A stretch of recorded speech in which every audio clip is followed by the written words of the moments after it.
আজি 2-3 দিনৰ পৰা সোশ্যাল মিডিয়াত এটা বস্তু একদম প্ৰায় দেখি আছো যেতিয়া পৰা এক্সিট পোলে বিজেপিক মানে চৰকাৰ হোৱা আসন কিখনমান দেখাই দিলে কেইটামান অন্ধভক্ত গোবৰ ভক্তৰ মূৰত মাল নাইকিয়া কেইটামানে সোশ্যাল মিডিয়াত অকল সেই টপিকটো লৈ পেলাই একদম মানে ভিডিঅ' বনাই আছে আৰু কয় কি কংগ্ৰেছৰ বোলে মানুহবিলাকে গাঁত খানি ফুৰিছে বোলে এতিয়া লুকাবলে লাজ লাগিব লাগে নিলাজ তহতি কংগ্ৰেছৰ মানুহে গাঁত খানিব নালাগে তহতি বিজেপিত থকা মানুহ কিছুমানে গাঁতত সোমাব লাগে মোৰ মতে কাৰণ তহতি ঠিকেই হিন্দুৰ কাৰণে মাত মাত মুছলমানৰ কাৰণে মাত মাতিব নালাগে মুছলমান এনেও মুছলমান হৈ থাকিব তহতৰ চাৰ্টিফিকেট নালাগে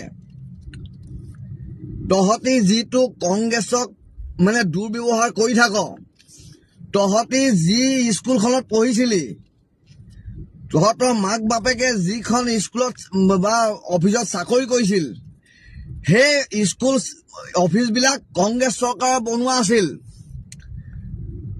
নীলাজৰো এটা সীমা থাকে তহতৰ লিখীয়া নীলাজ ক'তো দেখা নাই বিজেপি চৰকাৰ 10 বছৰ হৈছে অসমত তাৰ আগত কাৰ চৰকাৰ আছিলে আৰু তহতি কি কংগ্ৰেছ গাঁতত সোমাব গাঁতত তহতি সোমাবি তেতিয়া তহতক প্ৰশ্ন কৰিম আৰু 5 বছৰ অপেক্ষা কৰ এই 5 বছৰটো বিজেপি চৰকাৰ হওক আমিও বিচাৰো তহতি মুছলমান গৰু এইবিলাক মন্ত্ৰী এমএলএ কয় নিজৰ গাদীৰ স্বাৰ্থৰ কাৰণে কিন্তু তহতি অন্ধভক্ত গোবৰ ভক্ত বুজি পোৱা নাই যে এইখন চৰকাৰে কি কৰিবলৈ গৈ আছে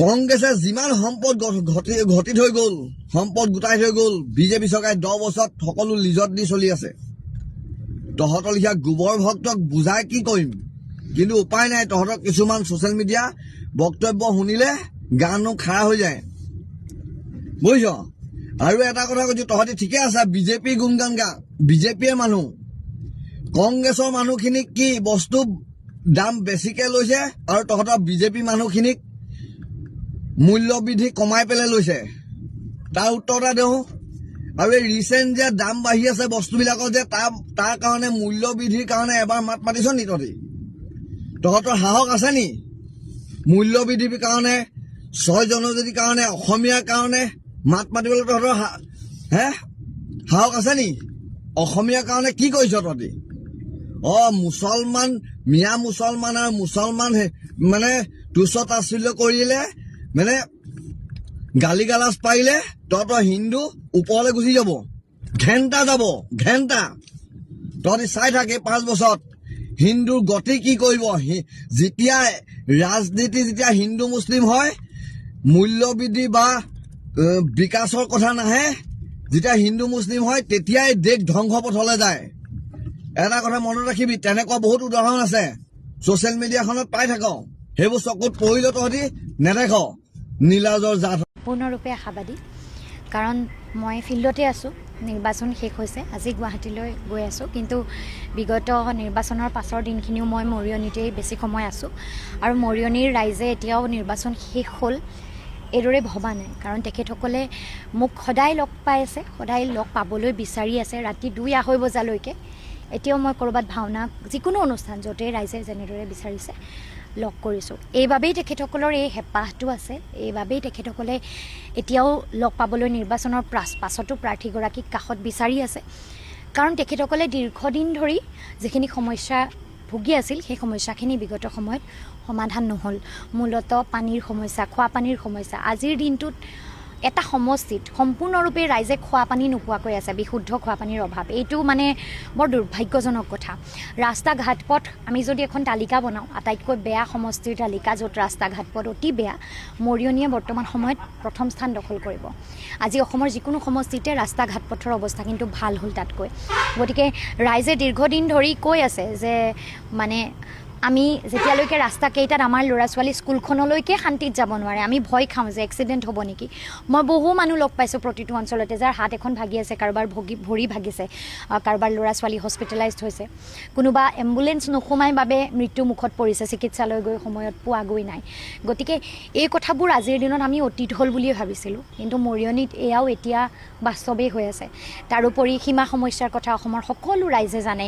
এসময়ত ৰূপজ্যোতি কুৰ্মী ডাঙৰীয়া নিজেই পলাব লগা হৈছিল, অথচ সেই অসম নাগালেণ্ড আন্তঃৰাজ্যিক সীমা সমস্যাটোৰ বিষয়ত তেখেতে আজিলৈকে গুৰুত্ব দি বিষয়টো বিধানসভাত উপস্থাপনেই কৰা নাই। গতিকে এই গোটেই কথা বতৰাবোৰৰ বাবে ৰাইজ যথেষ্ট অতিষ্ঠ হৈ আছিল। পুৰণা যিখিনি মৰিয়নি সমষ্টি এণ্টি ইনকামবেঞ্চি যথেষ্ট বেছি, নতুন মৰিয়নি যিখিনি অঞ্চল অন্তৰ্ভুক্ত হ'ল সেইখিনি অঞ্চলতো ৰূপজ্যোতি কুৰ্মী ডাঙৰীয়াক যিহেতু তেখেতসকলে আগৰ পৰা দেখি আহিছে, আৰু পুৰণা মৰিয়নি সমষ্টি বুলি ক'লে সমষ্টিটোত বিগত 5 বাৰ বিধানসভালৈ যোৱাৰ পাছত কি কৰিলে কি নাই কৰা তেখেতসকলে জানে। তাৰোপৰি তাত এটা জলাশয় খননৰ প্ৰজেক্ট হাতত লোৱা হৈছিলে, অমিত শ্বাহৰ পাইলট প্ৰজেক্ট। সকলো ৰাইজে 1700 বিঘা মাটিত আচলতে পুখুৰী খনন কৰা বিষয়টোক লৈ প্ৰতিবাদ কৰিছে, কিন্তু ৰূপজ্যোতি কুৰ্মী ডাঙৰীয়াই ৰাইজৰ পক্ষত অৱস্থান গ্ৰহণ নকৰিলে। গতিকে এই গোটেই কথাখিনি ৰাইজে নিৰ্বাচনৰ আগতো আমাক কৈ আছে, পিছতো কৈ আছে, আনকি চহৰখনতেই আজিৰ দিনটোত বহু ৰাইজৰ মাটিৰ পট্টা নাই। গতিকে জিকাটো সম্পূৰ্ণৰূপে নিশ্চয়তা আছে, মই জিকিম সম্পূৰ্ণৰূপে। এইটো ৰাইজে মোক কৈছে, আমি বুথ পৰ্যায়ত আমাৰ এছেছমেণ্ট হৈছে, 2টা ব্লকত আমাৰ এছেছমেণ্ট হৈছে।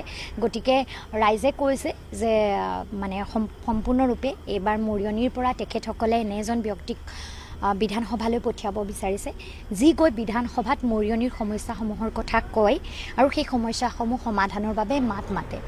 গতিকে সম্পূৰ্ণৰূপে আমি নিশ্চয়কৈ ক'ব পাৰোঁ, নিশ্চয়তা দি 100% মই নিশ্চিত যে মৰিয়নিত এইবাৰ মই জিকিম। আৰু বিধানসভালৈ গ'লে মৰিয়নিৰ ৰাইজে কি বিচাৰিছে সেইটোহে ক'ম। কেতিয়াও জ্ঞানশ্ৰী বৰাই ব্যক্তিগতভাৱে কাক ভাল পায়, কাক বেয়া পায়, কি বিচাৰে নিবিচাৰে এই কথা বিধানসভাত আলোচনা নকৰোঁ। মৰিয়নিবাসী ৰাইজৰ আশা আকাংক্ষা সপোনৰ কথা ক'ম। আপোনালোকে যদি চাই প্ৰায়কেইটা সংবাদ মাধ্যমে 50-50 দিছে, আনকি যিকেইটা সংবাদ মাধ্যম আমি জানো যে শাসক পক্ষৰ লগতেই আছে বুলি আমি ভাবোঁ, সেইকেইটা সংবাদ মাধ্যমেও 50-50 দিছে। আৰু বহুকেইটা সংবাদ মাধ্যমে আমাক ৰাইজৰ দলেই জয়ী হ'ব, বিৰোধী শক্তি জয়ী হ'ব বুলি কৈছে। গতিকে সকলো ফালৰ পৰাই আমি এক্সিট পলত অৱশ্যে সম্পূৰ্ণৰূপে বিশ্বাস নকৰোঁ। সম্পূৰ্ণৰূপে মানে কেলৈ নকৰোঁ, এক্সিট পলটো চেম্পল কালেকশ্যনৰ ওপৰত নিৰ্ভৰশীল। কেইজনমান মানুহৰ নিয়ম মাফিক কেইজনমান মানুহৰ অপিনিয়ন লোৱা হয়, আৰু লাখৰো অধিক সমষ্টিটোত মানুহ থাকে। আজি মৰিয়নি সমষ্টিত 1,64,000তকৈ অধিক মানুহ আছে। গতিকে চেম্পলটোৱেতো সিমানখিনি মানুহৰ অপিনিয়ন দিব নোৱাৰে, কিন্তু আমিতো নিজে বুথত আছোঁ, আমিতো নিজেই ৰাইজক লগ কৰি আছোঁ। গতিকে চেম্পল কালেকশ্যনে যি কৈছে তাতকৈ বহুত বেছি নিউট্ৰেল ৰাইজৰ অপিনিয়নছ আমি লৈছোঁ। গতিকে সেই সকলোখিনিৰ তৰফৰ পৰা মই 100% নিশ্চিত মই জিকিম। আৰু মই ধন্যবাদো জনাব বিচাৰোঁ মৰিয়নিবাসী ৰাইজক। ৰিজাল্টৰ আগতেই ধন্যবাদ এইবাবে, কাৰণ মোৰ হাতত মাত্ৰ 1 মাহহে সময় আছিল। 1 মাহত 35 বছৰ যিখন ঘৰ, যিটো পৰিয়ালে তাত শাসন কৰি আছে, যিজন ব্যক্তি 5 বাৰ বিধানসভালৈ গৈছে, তেখেতক প্ৰত্যাহ্বান জনাব পাৰিম নে নোৱাৰিম সেইটোক লৈ মই নিশ্চিত নাছিলোঁ। আজি কিন্তু মই বাদেই দিলোঁ, মই মুখেৰে কি কথা কওঁ সেইটো মই বাদ দিছোঁ। যিসকল ৰাইজে এক্সিট পলক অলপ হ'লেও বিশ্বাস কৰে, সেইসকল ৰাইজে দেখিছে যে এক্সিট পল 50-50 বুলি কৈছে, ক'ৰবাত ৰাইজৰ দল বুলিয়েই কৈছে। গতিকে প্ৰত্যাহ্বান যে আমি 1 মাহত জনালোঁ, এইটো কেৱল সম্ভৱ হৈ উঠিল মৰিয়নিবাসী ৰাইজৰ বাবে। ৰাইজে মোক লগ নোপোৱাকৈ, মোক বহু ৰাইজে চিনি নোপোৱাকৈ, সন্মুখৰ পৰা ব্যক্তিগতভাৱে নোপোৱাকৈ ৰাতি দিন একাকাৰ কৰি এই নিৰ্বাচনটোত কেম্পেইনিং কৰিছে। বেলেগ কাৰণত নহয় দেই, এইবাবে কাৰণ ৰাস্তাবোৰ বেয়া, এইবাবে কাৰণ খোৱা পানী নাই, এইবাবে কাৰণ মূল সমস্যাবোৰ, মৌলিক সমস্যাবোৰ সমাধান কৰিব পৰা নাই। চিকিৎসা সেৱা বেয়া, শিক্ষা সেৱাৰ অৱস্থা নাই, সীমা সমস্যাত ভুক্তভোগী আছে, হাতী মানুহৰ সংখ্যাত সমষ্টিত মাটিৰ পট্টা নাই, চাহ বাগানৰ শ্ৰমিকসকলৰ জীৱনৰ দুখ কষ্টবোৰ একেদৰেই আছে। আজি চাহ বাগানৰ ভোটৰ ওপৰত ৰূপজ্যোতি কুৰ্মী ডাঙৰীয়া নিৰ্ভৰশীল বুলি তেখেতেও কয়, আৰু ক'ৰবাত সেই চেণ্টিমেণ্টটোকো ব্যৱহাৰ কৰা হৈ আছিল। কিন্তু বাগানৰ শ্ৰমিকসকলৰ উঠি অহা প্ৰজন্মও আজি আমাৰ লগত ওলাই আহিছে। আপোনালোকে চাব, মই এতিয়াই কৈ থৈছোঁ, বাগানতো এইবাৰ আমি যথেষ্ট সংখ্যক ভোট পাম। এইবাবেই পাম কাৰণ চাহ শ্ৰমিকসকলৰ আৱেগটোক কেৱল ব্যৱহাৰহে কৰা হ'ল। সেই আৱেগটোৰ জৰিয়তে যিখিনি দায়বদ্ধতা আছিল, যিখিনি তেখেতসকলৰ মজুৰি বৃদ্ধি, জীৱনৰ মান উন্নতকৰণৰ বাবে যিখিনি কথা ক'ব লাগিছিল, এই কথাবোৰ কিন্তু তেখেতে কেতিয়াও নক'লে। গতিকে মই সকলো মৰিয়নিবাসী ৰাইজক, অসমৰ বিভিন্ন প্ৰান্তৰ ৰাইজক, যিসকলে এই যুঁজখনত মোক সাহস দিলে, অনুপ্ৰেৰণা দিলে, সহায় কৰিলে, সকলোকে ধন্যবাদ এইবাৰ জনাইছোঁ। নিৰ্বাচনটো অকণ অঘটনগতিক আছিলে নৱপ্ৰজন্মৰ কাৰণে, কাৰণ জ্ঞানশ্ৰী বৰা আৰু পংকী চৌধুৰীয়ে নতুন প্ৰজন্মক এটা বাৰ্তা দিলে যে যোৱা ইলেকশ্যনবিলাকত থাকি এইবাৰ নিৰ্বাচনৰ অগতানুগতিক হ'ল। নতুন প্ৰজন্মক কি ক'ব? নতুন প্ৰজন্মৰ বাবে এই নিৰ্বাচনটো অতি বেছি আশাব্যঞ্জক। মোৰ নিচিনা মানুহৰ কোনো ফেমিলি বেকগ্ৰাউণ্ড নাই, কোনো ফাইনেন্সিয়েল বেকগ্ৰাউণ্ড নাই। মোৰ মায়ে শিক্ষয়িত্ৰী কৰে, এইবছৰ ৰিটায়াৰ হ'ব, দেউতাই খেতি কৰে। গতিকে মোৰ বাবে এয়া এক মই অকল্পনীয় বুলিয়ে ক'ব লাগিব। মই অকল্পনীয় যুঁজ অতি কম সময়ত, কিন্তু অসমৰ বিভিন্ন প্ৰান্তৰ ৰাইজে মোক যেনেদৰে পাৰে, কোনোবাই নিজেই গৈ ফিল্ডত নামি মোৰ বাবে কেম্পেইনিং কৰিছে, লাগিলে মোক লগো নাই পোৱা, মোক ক'বও পৰা নাই। কোনোবাই অৰ্থৰে সহায় কৰিছে, কোনোবাই নিজৰ গাড়ীকেইখন দি সহায় কৰিছে। গতিকে নতুন প্ৰজন্মই যদি সঁচা অৰ্থত ৰাজনীতিলৈ আহিবলৈ বিচাৰে, যদি সঁচা অৰ্থত আদৰ্শত থাকে, যদি সঁচা অৰ্থত মূল্যবোধৰ ৰাজনীতি কৰিব খোজে, আমি দেখা পালোঁ যে এইবাৰ কুংকিৰ বা ক্ষেত্ৰত, মোৰ ক্ষেত্ৰত নতুন প্ৰজন্মৰ প্ৰত্যেকজন প্ৰাৰ্থী যিসকলে মূল্যবোধৰ ৰাজনীতিৰ কথা ক'লে, যিসকলে উন্নয়নৰ প্ৰগতিৰ কথা ক'লে, তৰল কথাবোৰৰ পৰা যিসকল আঁতৰত থাকিল, যিসকলে ব্যক্তিগত আক্ৰমণ, তৰল টুলুঙা উপলুঙা সূচক কথাবোৰ নকৈ উন্নয়নৰ কথা, উদ্যোগীকৰণ, বাণিজ্যিকীকৰণ, শিক্ষা, স্বাস্থ্যৰ প্ৰসংগবোৰ ক'লে, দলমত নিৰ্বিশেষে সেই প্ৰত্যেকজন ব্যক্তিক কিন্তু ৰাইজে যথেষ্ট মৰম ভাল পোৱা দিছে। ফলাফল যিয়েই নহওক, সময় কম, তাত সকলোৰে হয়তো ফলাফল সম্পূৰ্ণৰূপে ভাল নহ'বও পাৰে, কিন্তু ৰাইজৰ মৰম ভাল পোৱা সমগ্ৰ অসমৰ প্ৰেক্ষাপটত যিদৰে তেখেতসকলে পাইছে, যি বিশ্বাস আৰু আস্থা তেখেতসকলে লাভ কৰিছে, এইটো মই ভাবোঁ উঠি অহা প্ৰজন্মৰ সকলো নতুন ৰাজনৈতিক ক্ষেত্ৰত উৎসাহিত হ'ব খোজা, ৰাজনৈতিক ক্ষেত্ৰত ভৰিত হ'ব খোজা প্ৰতিজন যুৱক যুৱতীৰ বাবে এই নিৰ্বাচনটো অতি বেছি আশাব্যঞ্জক। আৰু অনাগত দিনত এই নিৰ্বাচনটো এটা আচলতে পথ পৰিৱৰ্তনৰ নিৰ্বাচন ৰূপে সদায় লিখা থাকিব। কিয়? কাৰণ এতিয়াৰ পৰা, আগতে আমাৰ এনেকুৱা হয়, যোনে টিকেট পাই আছে বহুত বছৰ, সেই একেজন প্ৰাৰ্থীকেই টিকেট দি থকা যায়। কিন্তু এতিয়াৰ পৰা যিহেতু প্ৰত্যেকটো দলে দেখিছে যে নতুন প্ৰাৰ্থীক লৈ ৰাইজৰ আস্থা আৰু বিশ্বাস বেছি, গতিকে সকলো দলমত নিৰ্বিশেষে সকলোৱে হয়তো ভাবিবলৈ বাধ্য হ'ব যে পুৰণা প্ৰাৰ্থী, যাৰ গাত দাগ আছে, যিসকল দুৰ্নীতি কেলেংকাৰীত লিপ্ত হৈছে, সেইসকলতকৈ নতুন প্ৰাৰ্থী, যাৰ গাত কোনো দাগ নাই, যিসকল দুৰ্নীতি কেলেংকাৰীৰ বিপৰীতে আদৰ্শত আছে, নিকা হৈ আছে, সেইসকলক টিকেট দিলে ৰাইজৰ মৰম ভাল পোৱা বেছিকৈ পোৱা যাব। আৰু এইটো পুৰণা ৰাজনৈতিক নেতাসকলৰ বাবেও এটা ডাঙৰ কথা, কাৰণ তেওঁলোকেও জানিব যে মই যদি এইবাৰ জিকিছোঁ, মই যদি দুৰ্নীতি কৰোঁ, কেলেংকাৰী কৰোঁ, অহাবাৰ টিকেটটো কিন্তু কোনোবা নতুন এজনে পাব। গতিকে তেওঁলোকেও ক'ৰবাত সাৱধানে, সতৰ্কতাৰে ৰাইজৰ পক্ষত থাকি কাম কৰিবলৈ বাধ্য হ'ব। গতিকে এই পৰিৱেশটোৰ বাবে, এই ব্যতিক্ৰমী পৰিৱেশটোৰ বাবে মই সংবাদ মাধ্যমকো ধন্যবাদ জনাওঁ, মই অসমৰ প্ৰতিটো প্ৰান্তৰ ৰাইজক ধন্যবাদ জনাওঁ। সামাজিক মাধ্যমৰো যথেষ্ট সক্ৰিয় ভূমিকা আছিল, যুৱক যুৱতী, মহিলা, আমাৰ আইতা, ককা, দেউতা, মা, সকলো বয়সৰ মানুহৰ এই নিৰ্বাচনটোত এটা বিশেষ ভূমিকা, আৰু সংবাদ মাধ্যমক এই কথাটোৰ বাবে ধন্যবাদ দিবই লাগিব। গতিকে সকলোকে ধন্যবাদ। জ্ঞানশ্ৰী, মই এটা কথা প্ৰথমতে জানিব বিচাৰিম যে এইটো প্ৰশ্নৰ সন্মুখীন বহুবাৰ আপুনি হৈছে বা তুমি হৈছা। কথাটো হ'ল, এটা চৰকাৰী চাকৰি এৰি অহাৰ পিছত নিৰ্বাচনত অৱতীৰ্ণ হ'লা, সমাজ সেৱা ৰাজনীতিলৈ আহিলা। নিৰ্বাচনটোৱে কি দিলে আৰু নিৰ্বাচনটোৱে কি শিকালে জ্ঞানশ্ৰী? হয়, প্ৰথমতে মই আজি আপোনাৰ অনুষ্ঠানটিত বহি থকা প্ৰতিজন নতুন প্ৰজন্মৰ প্ৰাৰ্থী সকলোলৈকে শুভেচ্ছা জনাইছোঁ। নিৰ্বাচনৰ ফলাফল সকলোৰে আশাজনক হওক, আৰু অনাগত দিনবোৰত সকলোৱে যুঁজখন কৰি যাওক। ফলাফল যিয়েই নহওক, তাৰ ঊৰ্ধত গৈ সকলোৱে এইদৰে অতি সাহসেৰে, অতি আচলতে উৎসাহেৰে যুঁজখন কৰি যাওক। সময়বোৰ এদিন সকলোৰে ভাল হ'ব। দ্বিতীয়তে কি শিকিলোঁ আৰু কি পালোঁ? পালোঁ ৰাইজৰ মৰম, বহুত বেছি ভাল পোৱা, বহুত বেছি বিশ্বাস, আস্থা, আৰু আচলতে কেতিয়াবা মানুহে কল্পনা নকৰাকৈ, মানুহে আশা নকৰাকৈ জীৱনটো সলনি হৈ যায়। সুনীতা, মোৰ বাবেও কথাবোৰ তেনেকুৱাই হৈছে। চাকৰিটোৰ পৰা যিদিনা পদত্যাগ কৰি গুৱাহাটীলৈ আহিছিলোঁ, আপোনাক সেইদিনাও লগ পাইছোঁ, প্ৰথমটো দিনতে গুৱাহাটীত ভৰি থৈ। আৰু ৰাইজৰ দল যোগদান কৰাৰ আগতেই আপোনাক কৈছিলোঁ যে মই নিৰ্বাচন নেখেলোঁ। সেইটো স্থিতিতে মই আছিলোঁ, থাকিবলৈ খুজিছিলোঁ যে কাম কৰোঁ, ফিল্ডত যাওঁ, শিকোঁ, তাৰ পাছত নিৰ্বাচনত প্ৰতিদ্বন্দ্বিতা কৰিম অনাগত দিনৰ নিৰ্বাচনত কিন্তু তাৎক্ষণিকভাৱে তাৰ পৰৱৰ্তী 2টা মাহত মোৰ হাতত 35 দিন আছিল 35টা দিনত জীৱন একেবাৰে সলনি হৈ গ'ল আৰু প্ৰতিদ্বন্দ্বী হোৱাৰ অনুভৱটো সুকীয়া আগতেও মই ৰাজনীতিত আছো 21ৰ নিৰ্বাচনটোত খুব সক্ৰিয়ভাৱে ষ্টাৰ কেম্পেইনাৰ হিচাপে কাম কৰিছিলো অখিলদাৰ বাবে দলৰ অন্যান্য প্ৰাৰ্থীসকলৰ বাবে কিন্তু তাত শিকা আৰু নিজে প্ৰাৰ্থী হৈ শিকাৰ কথাখিনি যথেষ্ট বেলেগ প্ৰতিটো দিনতে বহুত ন কথা শিকি আছো আৰু প্ৰত্যেকটো দিনেই শিকি থাকিব লাগিব অনাগত দিনত এটা বস্তু শিকিছো যে মই মৰিয়নিত শিকা আটাইতকৈ গুৰুত্বপূৰ্ণ লেছনটো এইটো হ'ল এইবাৰ নিৰ্বাচনত এইটো প্ৰত্যেকজন ৰাজনীতি কৰিব খোজা নেতাৰ বাবেও প্ৰত্যেকজন ব্যক্তিৰ বাবেও আচলতে গুৰুত্বপূৰ্ণ এটা শিকনি যি পথেৰে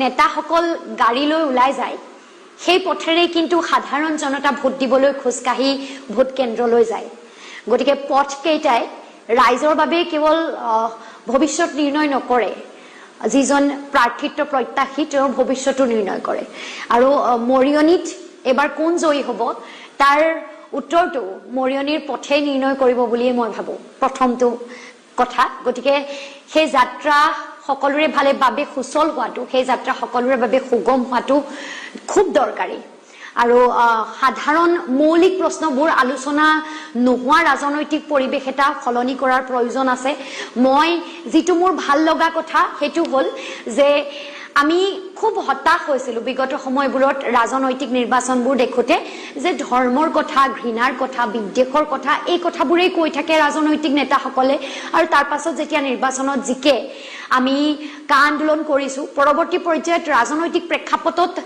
নেতাৰো যি আচলতে মুঠ খলোৱা চৰিত্ৰ দেখিলো আৰু নিৰ্বাচনৰ যিবোৰ সময়ত ৰাজনৈতিক নেতাৰ তুলুঙা তৰল মন্তব্যবোৰ দেখো বহু ক্ষেত্ৰত নিজে হতাশ হৈছিলো যে এনেদৰে ৰাজনীতি চলি থাকিব নেকি এনেদৰে তৰল কথা তুলুঙা কথা আনক ব্যক্তিগত আক্ৰমণ উপলুঙা আৰু প্ৰয়োজনীয় কথাবোৰ আলোচনা নোহোৱাকৈ কেৱল ঘৃণা হিংসা বিদ্বেষ ৰাজনৈতিক নেতাই নিজৰ যুঁজখন কৰি যাব নেকি কৰবাত তেনে এক ৰাজনৈতিক পথ লবলৈ বিচৰা নাছিলো বহুতে কৈছিল আলোচনাৰ সময়তো যেতিয়া সংবাদ মাধ্যমত প্ৰথমতে আহি কৈছিলো যে মই ঘৃণাৰ কথা ক'ব নিবিচাৰো মই শিক্ষা স্বাস্থ্য উন্নতি প্ৰগতি বাণিজ্যিকীকৰণ উদ্যোগীকৰণৰ কথাবোৰহে ক'ব বিচাৰো মৌলিক সমস্যাবোৰ সমাধানৰ কথাবোৰ ক'ব বিচাৰো তেতিয়া মোক বহুতে সুধি কৈছিল যে তুমি কোৱা কথাবোৰ তুমি ক'ব খোজা কথাবোৰ কিন্তু সচৰাচৰ চলিত কথা নহয় এইবোৰ কথা শুনি ৰাইজে ভাল নাপায় এইবোৰ কথা কৈ ৰাজনৈতিক নেতাই নিৰ্বাচনৰ প্ৰচাৰ নকৰে মই সেইখিনি কথাই কলো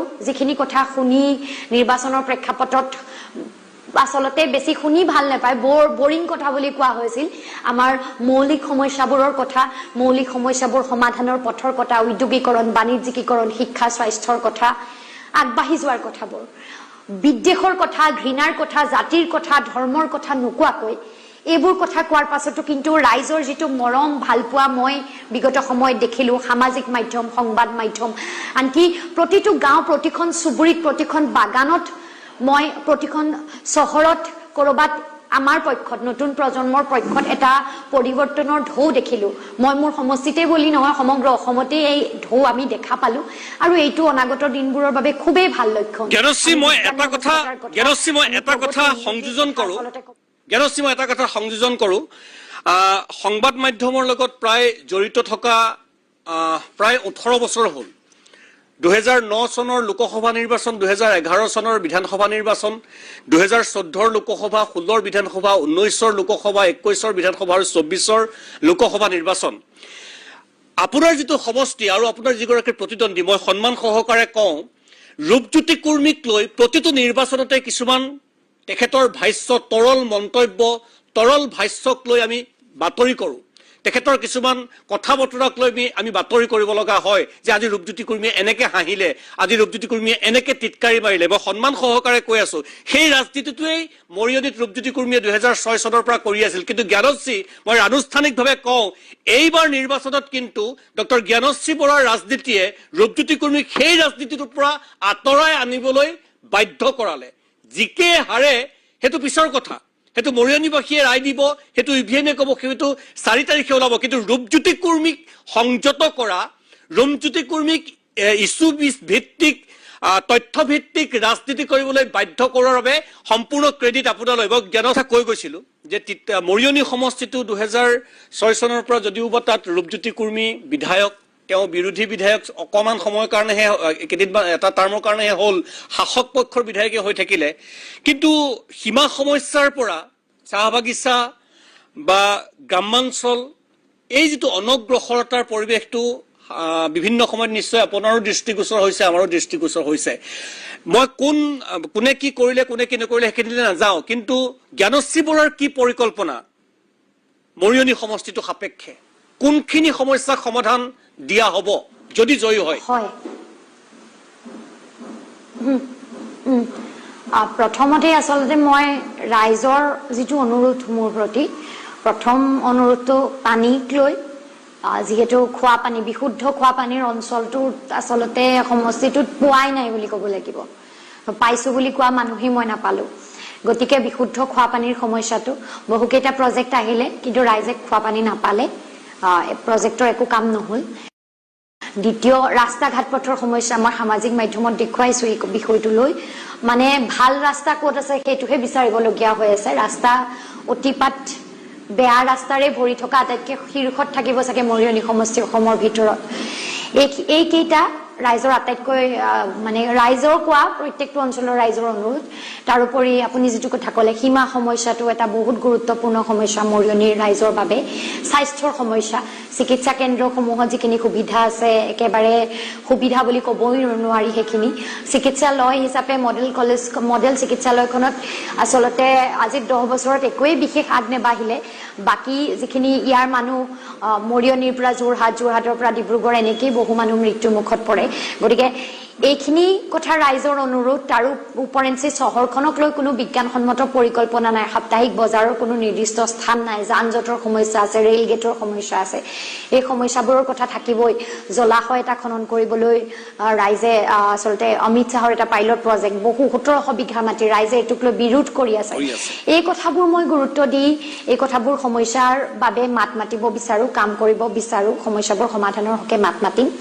তাৰোপৰি নিজস্ব পৰিকল্পনাৰ দৃষ্টিকোণেৰে মই কেইটামান কথা, প্ৰথমটো শিক্ষা ব্যৱস্থাটো যদি আগ নাবাঢ়ে, বাগান অঞ্চল বহুত আছে, গাঁও অঞ্চলত থকা ল'ৰা ছোৱালীয়ে ছায়েন্স আৰ্টছ কমাৰ্চত পঢ়ো বুলি ক'লে হায়াৰ ছেকেণ্ডেৰী কলেজ যিদৰে সকলো অঞ্চলৰ ল'ৰা ছোৱালীৰ সুবিধা হোৱাকৈ নাই, এই বিষয়টো গুৰুত্ব দিব বিচাৰোঁ। আচলতে স্বাস্থ্যৰ কথাটো মই কৈছোঁৱেই, স্বাস্থ্য সেৱা যেতিয়ালৈকে উপলব্ধ নহয় সাধাৰণ ৰাইজৰ বাবে, তেতিয়ালৈকে সাধাৰণ ৰাইজৰ বাবে কোনো সুখ শান্তিত জীয়াই থাকিব নোৱাৰে। স্বাস্থ্যৰ কথাটো গুৰুত্ব সহকাৰে ল'ব বিচাৰোঁ। ক্ষুদ্ৰ উদ্যোগ স্থাপন, ইয়াত যথেষ্ট সম্ভাৱনা আছে। চাহ বাগান আছে, সাঁচিৰ যথেষ্ট খেতি হয়, বাঁহৰ খেতি যথেষ্ট আছে। গতিকে বস্ত্ৰ শিল্পৰ উদ্যোগ, ইয়াত আমি বাঁহ বেতৰ উদ্যোগ, ক্ষুদ্ৰ সাঁচিৰ উদ্যোগ, ক্ষুদ্ৰ উদ্যোগ আচলতে স্থাপনৰ জৰিয়তে উঠি অহা প্ৰজন্ম মহিলাসকলক স্বাৱলম্বী কৰাৰ কামবোৰ কৰিব খোজো। তাৰোপৰি ইয়াত আমাৰ পৰ্যটন উদ্যোগটোক লৈ যথেষ্ট সম্ভাৱনা আছে। গিবন আছে, বিশ্বই ভেলী, তিৰু হিলছৰ দৰে সংৰক্ষিত বনাঞ্চল আছে। ইয়াত হয় বহুখিনি ঐতিহাসিক সমল আছে, ৰজাদিনীয়া মৈদাম আছে, গড় আছে, পুখুৰী আছে। গমধৰ কোঁৱৰ ক্ষেত্ৰখনক লৈ মই প্ৰকল্প এটা আনিব বিচাৰোঁ, শিৱসাগৰ ৰংঘৰ প্ৰকল্পৰ দৰে। গিবনক লৈ আচলতে এক সপোনৰ কথা আলোচনা কৰিছোঁ ৰাইজৰ লগত। গিবনক লৈও আমি পৰ্যটন ক্ষেত্ৰখন আগবঢ়াই নিয়াৰ কিছু পৰিকল্পনা কৰিব বিচাৰোঁ। মূলত স্বাৱলম্বিতা, উদ্যোগীকৰণ, বাণিজ্যিকীকৰণ, শিক্ষা, স্বাস্থ্য, এই কথাবোৰত গুৰুত্ব দি মডেল কিবা প্ৰস্তুত কৰিব পাৰি নেকি বাগান অঞ্চলতো আৰু গাঁও অঞ্চলতো। আদৰ্শ গাঁও এখন, আদৰ্শ বাগান এখন কিদৰে হ'ব, তেনেদৰেই কামবোৰৰ আৰম্ভণি এটা কৰিব বিচাৰোঁ, যাতে উদাহৰণ দিব পৰাকৈ কিবা এটা কৰি থৈ যাব পাৰোঁ। আৰু বাকী মৌলিক সমস্যাখিনিৰ কথাটো মই আপোনাক ইতিমধ্যে হৈছে। ভূপেশ বাঘেল ডাঙৰীয়া, আমাৰ ছত্তীশগড়ৰ প্ৰাক্তন মুখ্যমন্ত্ৰী DK শিৱকুমাৰ ডাঙৰীয়া, আমাৰ কৰ্ণাটকৰ উপ মুখ্যমন্ত্ৰী, লগতে বন্ধু তিৰ্কী ডাঙৰীয়া, আমাৰ AICC general secretary in charge Jitendra Singh ডাঙৰীয়া, AICC কেইবাগৰাকী আমাৰ বিষয়াসকল আজি গুৱাহাটী আৰু অসমৰ বিভিন্ন ঠাইত তেওঁলোকে ৰাওনা হৈছে। তেওঁলোকক বিশেষভাৱে নিৰ্দেশ দিয়া গৈছে যে 4 তাৰিখৰ যে কাউণ্টিং নিৰপেক্ষভাৱে হয়, কাউণ্টিঙৰ ক্ষেত্ৰত প্ৰশাসনৰ নিজৰ ভূমিকা তেওঁলোকে ভালদৰে পালন কৰে, সংবিধানৰ প্ৰতি তেওঁলোকৰ যে শপত, এই শপতৰ প্ৰতি দায়বদ্ধ হৈ তেওঁলোকে কামখিনি কৰে। আৰু অসমৰ জনসাধাৰণে তেওঁলোকে যি ৰায় নিজৰ ভোটৰ যোগেদি প্ৰকাশ কৰিলে, সেই ৰায়টো মুকলি হওক তাৰ বাবে বিশেষভাৱে নিৰীক্ষণ কৰিবলৈ আমাৰ AICC এটা বিশেষ টীম কিছুমান এইকেইটা দিনৰ ভিতৰত আহিব। এইখিনি বিষয় আমি আমাৰ দলৰ প্ৰাৰ্থীসকলৰ লগত আৰু আমাৰ বিৰোধী দলৰ নেতাসকলৰ লগত আলোচনা কৰিবলৈ আমি আগবাঢ়ি গৈছোঁ। পৰৱৰ্তী দিনত আমি কেনেদৰে আগবাঢ়ি যাম, গভৰ্ণমেণ্ট ফৰ্মেশ্যনৰ ক্ষেত্ৰত আমাৰ ৰণকৌশল কি হ'ব, কিছুমান কথা আজি পাতিম, কিছুমান কথা আমি পিছলৈ আমি অলপ পিছত আমি ৰাখি থৈছোঁ, পিছত আমি সেইখিনি কথা পাতিমগৈ। লগতে আজি ক'ব লাগে যে অসমৰ বাবে যথেষ্ট দুৰ্ভাগ্যজনক কথা যে হিমন্ত বিশ্ব শৰ্মা ডাঙৰীয়া অসমৰ মুখ্যমন্ত্ৰী হিচাপে আকৌ পুনৰবাৰ আমাৰ সুপ্ৰিম কোৰ্ট আদালতৰ ভিতৰত তেওঁলোকৰ প্ৰতি যথেষ্ট নেগেটিভ ৰিমাৰ্ক, ক্ৰিটিকেল ৰিমাৰ্ক যে সুপ্ৰিম কোৰ্টৰ জাজ সুপ্ৰিম কোৰ্টৰ ভিতৰত প্ৰকাশ হ'ল আমাৰ অসমৰ বাবে যথেষ্ট লজ্জাজনক কথা যে কিমানবাৰ প্ৰত্যেক ডেৰ মাহ ভিতৰত অসমৰ বাহিৰত বিভিন্ন বাতৰি কাকতত বা সুপ্ৰিম কোৰ্টৰ ভিতৰত হিমন্ত বিশ্ব শৰ্মা ডাঙৰীয়া তেখেতৰ নিজৰ অভদ্ৰ কথাৰ বাবে আজি তেওঁলোকক বাৰম্বাৰ সমালোচনা কৰা হয়। আমাৰ অসমৰ সমাজ সভ্য, অসমৰ সমাজৰ আত্মসন্মান আছে আৰু বাৰম্বাৰ আমাৰ আত্মসন্মানৰ ওপৰত হিমন্ত বিশ্ব শৰ্মা ডাঙৰীয়াই আঘাত পেলায়। কেনেদৰে নিজৰ কথাৰ যোগেদি, নিজৰ কৰ্মৰ যোগেদি যি সম্পত্তি আৰু ধনৰ ব্যাপক পাহাৰ তেওঁলোকে সৃষ্টি কৰি অসমৰ ভিতৰত অসমৰ বাহিৰত তেওঁলোকে নিজকে আৰু ধনী কৰিবলৈ চেষ্টা কৰিছে, য'ত আমাৰ সাধাৰণ মানুহৰ ওচৰত এতিয়া LPG চিলিণ্ডাৰ, কমাৰ্চিয়েল চিলিণ্ডাৰ কিনিবলৈ টকা পইচা নাই, দৰৱ কিনিবলৈ টকা পইচা নাই। এই ক্ষেত্ৰত বিজেপি চৰকাৰ দুখীয়া মানুহক সুৰক্ষা দিয়াতকৈ নিজকে কেনেকৈ ধনী কৰিব পাৰে আৰু নিজৰ দলৰ ভিতৰত কলংকিত মানুহক কেনেদৰে বচাব পাৰে তাৰ বাবে বিজেপি দলৰ ৰাজনীতি কৰি আছে। এইখিনি কথাবোৰ অসমৰ জনসাধাৰণে দেখিছে আৰু অসমৰ জনসাধাৰণে অসমক বচাবলৈ এইবাৰ বিৰোধী দলক চৰকাৰ বনাবলৈ এটা সুযোগ দিবগৈ। যি কথা আমি অহা 4 তাৰিখত আমি দেখা পাম। বিভিন্ন এক্সিট পলৰ সম্পৰ্কত সকলোৱে আজি গম পাইছোঁ যে ভয়ৰ যি পৰিস্থিতি আছে, যে কোনো ব্যক্তি মুকলিকৈ নিজৰ কথাবোৰ ক'ব নিবিচাৰে। আজি অসমৰ ভিতৰত সাংবাদিকখিনি মুকলিকৈ প্ৰশ্ন কৰিব নোৱাৰে। আমি অসমৰ ভিতৰতে আমি নিজেই চৰ্চা কৰিছোঁ যে কেনেদৰে মানুহৰ মনত নিজৰ কথা ক'বলৈ এটা ভয় আহে, চৰকাৰ বিৰুদ্ধে কথা ক'বলৈ এটা ভয় মনত থাকে আৰু চৰকাৰ বিৰুদ্ধে কথা ক'লেই লগে লগে তেওঁলোকক ট্ৰল কৰা যায়, মহিলাসকলক অপমান কৰা যায়, যুৱকসকলক জেললৈ পঠাই যায়। তো সেইকাৰণে আজিৰ তাৰিখত বৰ্তমান ৰাজনৈতিক পৰিস্থিতিত জনসাধাৰণে নিজৰ মনৰ কথাবোৰ বাস্তৱভাৱে প্ৰকাশ নকৰে, যাৰ ফলত বহুতখিনি ৰেটিং এজেঞ্চি বাস্তৱ কথাখিনি গম নাপায়গৈ। তো সেইকাৰণে যি চাইলেণ্ট ভোট আমাৰ বিৰোধী দলৰ পক্ষত পৰিছে, যি ডাঙৰ আণ্ডাৰকাৰেণ্ট আমাৰ পক্ষত আমি দেখা পাইছোঁ, সেইখিনি কথা এক্সিট পলৰ এজেঞ্চিবোৰ ধৰিব নোৱাৰে। তো সেইকাৰণে সেইখিনি টিভি বাতৰিত তেওঁলোকৰ কথাবোৰ চলি থাকক। ৰাইজে যি মতামত দিছে সেয়া আমাৰ বাবে গুৰুত্বপূৰ্ণ, সেয়াহে আমি অহা 4 তাৰিখত গম পাম। আমাৰ চৰকাৰ ইতিমধ্যে আমি কৈছোঁৱে যে আমাৰ চৰকাৰ হ'বগৈ। চৰকাৰ হৈ যোৱাৰ পিছত আমি কেনেদৰে যুটীয়া এটা সমিতি গঠন কৰি কেনেদৰে আমাৰ বিভিন্ন যে আমাৰ ইস্তিহাৰ আছিল, সেই ইস্তিহাৰৰ পৰা মূল বিষয়বোৰ লৈ কেনেদৰে 100 দিনৰ ভিতৰত 300 দিনৰ ভিতৰত আমি ৰূপায়ণ কৰিব পাৰোঁ, তাৰ ওপৰত আমি কামখিনি কৰিবলৈ আগবাঢ়ি যাম। মহিলাৰ ভোটটো যথেষ্ট শতাংশ বেছি, গতিকে যিখিনি মহিলা, কাৰণ চৰকাৰে আঁচনি দি আছে বিজেপি চৰকাৰে, গতিকে সেই মহিলাৰ ভোটটো কোনফালে পৰিছে বুলি আপোনালোকে ধাৰণা কৰিব পাৰিছে? চাওক, মহিলাসকলৰ বিবেক বোধ এবাৰ পৰিছে। মহিলাসকলে বহুতখিনি কথা চাইছে। আঁচনিৰ ওপৰত আঁচনি কোনে পাইছে, কোনে পোৱা নাই, একে ঘৰত কিমানটা আঁচনি পৰিছে, আঁচনি ল'বলৈ কিমান কষ্ট, আঁচনিৰ ক্ষেত্ৰত কিমান যে কেলেংকাৰী হৈছে, আঁচনিৰ নামত যে তেওঁলোকক দলৰ কৰ্মীৰ দৰে তেওঁলোকক ব্যৱহাৰ কৰা যায়, তাৰ বাহিৰে মহিলাসকলৰ নিৰাপত্তা, মহিলাসকলৰ শিক্ষা, মহিলাসকলৰ সংস্থাপন, মহিলাসকলৰ সপোন, এই ক্ষেত্ৰত যে কিমান সমস্যা যোৱা 5টা বছৰত তেওঁলোকে সন্মুখীন হ'বলৈ হৈছে। লগে লগে তেওঁলোকৰ সাধাৰণ অসমৰ মহিলাৰ যি কষ্ট, তাৰ বিপৰীত মুখ্যমন্ত্ৰী ঘৰত যে তেওঁলোকৰ পৰিয়ালৰ কিমান যে সম্পত্তি বৃদ্ধি হৈছে, সেয়াও সকলোৱে চৰ্চা কৰিছে। সন্দেহ ক'ত হ'ল? জুবিন গাৰ্গ যদি নৰ্মেলি পানীত পৰি ঢুকাইছিল, সাগৰৰ পানীত পৰি ঢুকাইছিল বুলি যদি মানুহে ভাবে, আহি পেলাই যদি সকলোৰে ভাষ্য একেই হ'লহেঁতেন, তেতিয়াহ'লে আমি ক'ৰবাত গম পালোহেঁতেন যে এনেকুৱা হ'ব পাৰে। আপুনি যিটো সময়ত তেওঁলোকে আহি বা তাৰ পৰাই হওক যেনেকেই নহওক টেলিভিশ্যনৰ পৰ্দাত কথাবিলাক কৈছিলে, প্ৰত্যেকজন মানুহৰে কথা ইটোৰ লগত সিটোৰ মিল নাই, এজনৰ লগত এজন মিল নাই, একেবাৰে ভিডিঅ' প্ৰেৰণ কৰা ব্যক্তিজনলৈকে। এই মানুহবিলাকে তেতিয়াৰ পৰা নাটক ৰচনা কৰিলে আৰু আমাৰ অসমীয়া মানুহবিলাক কি বিহু আহিল কিবা আহিল পাহৰি যায়। তাৰ মাজতো মই ক'লো নাই, শূন্যৰ পৰাই কোনোবাই আৰম্ভ কৰিব লাগিব। যেনেকৈ আজিৰ ডেটতো আমিবোৰে মাত মাতি আছোঁ, আজি য'ত বহি আছোঁ তাৰ পৰা আমি মাত মাতি আছোঁ, আমি বিভিন্ন প্ৰত্যাহ্বানৰ সন্মুখীন হৈছোঁ। সেই প্ৰত্যাহ্বানটো আমাৰ কাৰণে ডাঙৰ নহয়। যিজন মানুহে অসমীয়া জাতিটোৰ কাৰণে মাতিছিল, যিজন মানুহে অসমীয়া সংস্কৃতিৰ কাৰণে মাতিছিল, যিজন মানুহে প্ৰত্যেকটো ক্ষেত্ৰত আত্মনিৰ্ভৰশীলৰ কাৰণে নিজে বৃন্দাবন মাৰ্টৰ নিচিনা মাৰ্ট সৃষ্টি কৰি যুৱ প্ৰজন্মক আগুৱাই নিবৰ কাৰণে চিন্তা কৰিছিল, যিজন মানুহৰ গান শুনি 90 দশকত সেই পাহুৱাল যিবিলাক ডেকা হাবি লৈ গৈছিল তেওঁলোক ঘূৰি আহিবলৈ বাধ্য হৈছিল, এই কথাবিলাক ৰাইজে কৈ আছে। আৰু তেনেকুৱা এজন মানুহৰ ন্যায়ৰ বাবে আজি আমি প্ৰতিবাদ কৰিব লগা হৈছে এইখন অসমত। আৰু কোনোবাই কৈছে, মই বাৰে বাৰে কওঁ যে আপোনালোকে জুবিন গাৰ্গৰ বিষয়টো ৰাজনৈতিকৰণ নকৰিব। তাৰমানে সিদিনা মই এটা অনুষ্ঠানত বহি থাকোঁতে জাষ্টিছ ফৰ জুবিন গাৰ্গৰ কথাটো এজন ব্যক্তিয়ে কৈছে, এটা দলৰ মুখপাত্ৰই কৈছে যে জাষ্টিছ ফৰ জুবিন গাৰ্গটো আধা সংখ্যক মানুহে মানে ৰাজনৈতিককৰণৰ কাৰণে ব্যৱহাৰ কৰিছিল। কিন্তু মই তেখেতক কৈছোঁ যে অসমৰ সকলো মানুহে জুবিন গাৰ্গক ভাল পায়, আমি ৰাজনীতিকৰণ কৰি থকা নাই, তেওঁলোকেহে ৰাজনীতিকৰণ কৰি আছে যিসকল ৰাজনীতিৰ মানুহ আছে।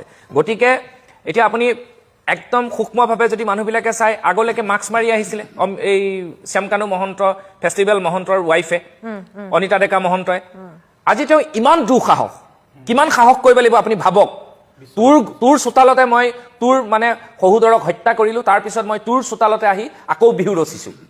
তেওঁ এনেকুৱা এটা অদ্ভুত কথা কৈছে যে শ্যামকানু মহন্তক হেনো আকৌ তেওঁ সামাজিক আৰু সাংস্কৃতিক দিশত মানে তেওঁলোকৰ যিটো ফেষ্টিভেল, সেই ফেষ্টিভেলটো পাতিবৰ কাৰণে কিমান দূৰলৈ আগবাঢ়ি গ'ল আপুনি ভাবি চাওক। মানে পৰিকল্পনা আছে, জুবিন গাৰ্গক প্ৰতিষ্ঠা কৰিবলৈ লৈ গৈছিল এনেধৰণৰ কথা কৈছে। মানে এই বস্তুখিনি অকল আমি এজন দুজনে ভাবিলে নহ'ব, সমগ্ৰ অসমীয়া জাতিটোৱে ভাবিব লাগিব। জাতি ধৰ্ম নিৰ্বিশেষে সকলোৱে একেলগে কথাখিনি ভাবিব লাগিব। বেলেগত যদি হ'ব পাৰে, সৌ সিদিনা অৰুণাচলৰ মানুহগৰাকী আহি কি কৈ থৈ গ'ল, তাত হোৱাহেঁতেন কি হ'লহেঁতেন। প্ৰতিটো জাতিৰ একতা আছে। আমাৰ জাতিটোৰ কিয় ধান খেৰৰ জুইৰ দৰে আৱেগবিলাক সঁচাকৈ আমি উপলব্ধি কৰিছোঁ। গতিকে মই অসমবাসী ৰাইজক অনুৰোধ জনাম যাতে, আৰু মই অনিতা ডেকা মহন্ত তথা এই কালপিতসকলৰ ওচৰে পাজৰে থকা ব্যক্তিক মই সকীয়াই দিছোঁ, অনাগত দিনত তীব্ৰ প্ৰত্যাহ্বান, তীব্ৰ গণতান্ত্ৰিক আন্দোলনৰ কিন্তু সন্মুখীন হ'ব এনেকুৱা কৰিলে। অসমীয়া যুৱ মঞ্চই ইয়াৰ পৰা কিন্তু গৰিহণা জনাইছে আৰু প্ৰয়োজনত হাতে কামে কিন্তু হ'ব। আৰু সকলো সাজু আৰু সজাগ হ'ব লাগে। কেনেকেনো ওলাই আহে এই দুষ্কৃতিকাৰী জুবিন দা হত্যাকাৰীকেইটা আমিও চাই ল'ব লাগিব। সেইকাৰণে অসমৰ ৰাইজক অনুৰোধ জনাইছোঁ যে প্ৰত্যেকে যাতে এই ক্ষেত্ৰত সজাগ সচেতন হওক যে এই কালপিতকেইটা ওলাই আহিলে তাৰ কি ব্যৱস্থা আমি ল'ম। চিম্পিথিৰ কাৰণে বৰ্তমান মুহূৰ্তত এই যে এখন নাটক চলি আছে বুলি আমাৰ মনলৈ আচলতে ভাৱটো আহিছে, কাৰণ তেওঁলোকে ইয়াৰ আগলৈকে কিন্তু তেনেধৰণৰ পোষ্ট বা তেনেধৰণৰ কথা বতৰা কোৱা আমি দেখিবলৈ পোৱা নাছিলোঁ। বিশেষকৈ শ্যামকানু মহন্তৰ পত্নীয়ে যেতিয়া যিখিনি কথা ক'লে যে জুবিন গাৰ্গৰ আত্মাই এতিয়া কষ্ট পাইছে, কাৰণ শ্যামকানু মহন্ত বা তেওঁ যিখিনি মানুহক ভাল পাইছিল সেই মানুহখিনি যে এতিয়া জেলত আছে, কাৰাগাৰত থাকিবলগীয়া হৈছে, সেই কথাটোৱে হেনো জুবিন গাৰ্গৰ আত্মাক দুখ দিছে, কষ্ট দিছে। এই কথাখিনি শুনাৰ পাছত আপোনাৰ মনলৈ কেনেধৰণৰ প্ৰথম চিন্তা বা প্ৰথম কেনেধৰণৰ এটা মনত ভাৱ আহিছিল? এই কথাখিনিয়ে ক'ৰবাত এই নিৰ্বাচনৰ পাছত এটা ৰাস্তা বা এটা বাট তেওঁলোকে মোকলাইছে নেকি? কাৰণ ৰাইজৰ আদালত এখনো আছে তাৰ পৰা ওলাই আহিলে। নহয় চাওক, প্ৰত্যেকটো ক্ষেত্ৰতে দেখি আহিছে যে যিকোনো ধৰণৰ ঘটনা পৰিঘটনা হোৱাৰ পাছত অসমত যিটো পৰিৱেশ পৰিস্থিতিৰ সৃষ্টি হয়, অলপ দিনৰ পিছত সেই পৰিৱেশ পৰিস্থিতিটো এটা বেলেগ দিশলৈ ঢাল খাই যায় আৰু কিছুমান বিশেষ মানুহে কিছুমান বিশেষ প্ৰক্ৰিয়াৰ দ্বাৰা বেলেগ ফালে ঢাল খুৱাই নিবৰ কাৰণে চেষ্টা কৰে। এইটো এটা নতুন ট্ৰেণ্ড সৃষ্টি হৈছে অসমত। আৰু অসমৰ মানুহ আৱেগিক যদিও যোদ্ধা জাতি, যথেষ্ট সাংস্কৃতিক দিশত বা সংগ্ৰামী জাতি, তাৰ আকৌ বেলেগকৈ ক'ব নালাগে। কিন্তু আজিকালি কি হৈছে, প্ৰায়বিলাকে দেখিছোঁ নিৰ্বাচনৰ আগত প্ৰায়বিলাকে মেনেজ হৈ গ'ল।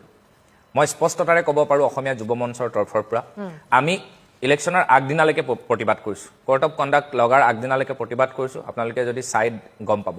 আৰু জুবিন গাৰ্গৰ যেতিয়া আমি এই অপমৃত্যুৰ কথা শুনিছোঁ তেতিয়াই লগে লগে আমি গুৱাহাটীৰ পৰা প্ৰতিবাদ আৰম্ভ কৰিছোঁ। টিল নাও আমি এই মঞ্চতো আমি প্ৰতিবাদ অব্যাহত ৰাখিছোঁ।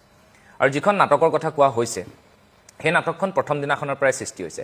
যিদিনাখনৰ পৰা জুবিন গাৰ্গ নাই বুলি এটা শব্দৰ সৃষ্টি হৈছিল, সেই দিনাখনৰ পৰা নাটক নামৰ এটা শব্দ কিছু ব্যক্তিয়ে আৰম্ভ কৰিলে। যেনে তেওঁলোকে আপোনাক একদম সূক্ষ্মভাৱে যদি আপোনালোকে অনুধাৱন কৰে, অকণমান চাই, তেতিয়া